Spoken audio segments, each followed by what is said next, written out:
नमस्कार माता भगिनींनो, लाडकी बहीण योजनेची नवीनतम माहिती घेऊन आलो आहे। या माहितीचा फायदा सर्व बहिणींना होईल, त्यामुळे व्हिडिओ शेवटपर्यंत पहा आणि इतर महिलांपर्यंत नक्की शेअर करा। सर्वप्रथम तिसऱ्या हप्त्याच्या वाटपासंदर्भात एक महत्त्वाची गोष्ट म्हणजे 50 लाख महिलांना लवकरच पैसे दिले जाणार आहेत। मंजूर यादी बँकांना पाठवली आहे आणि 25 ते 30 सप्टेंबर दरम्यान तुमच्या बँक खात्यात पैसे जमा होण्याची शक्यता आहे। ज्यांनी अजून KYC पूर्ण केलेले नाही त्यांनी तातडीने पूर्ण करावे। आता काही अर्ज नव्याने तपासणीसाठी पाठवले गेले आहेत, त्यामुळे 9 लाख महिलांचा तिसरा हप्ता अजून रखडला आहे। अर्जामध्ये काही चुका आढळल्यामुळे तो रिजेक्ट होऊ शकतो। ज्यांनी अजूनही आधार कार्ड बँक खात्याशी लिंक केलेले नाही त्यांनी लगेच ते लिंक करावे।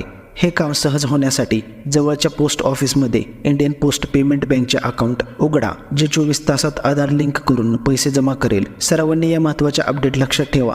तुमचे अर्ज आणि KYC तपासून ठेवा आणि एका मिनिटात जास्त नवीन माहिती मिळवण्यासाठी आमच्या चॅनलला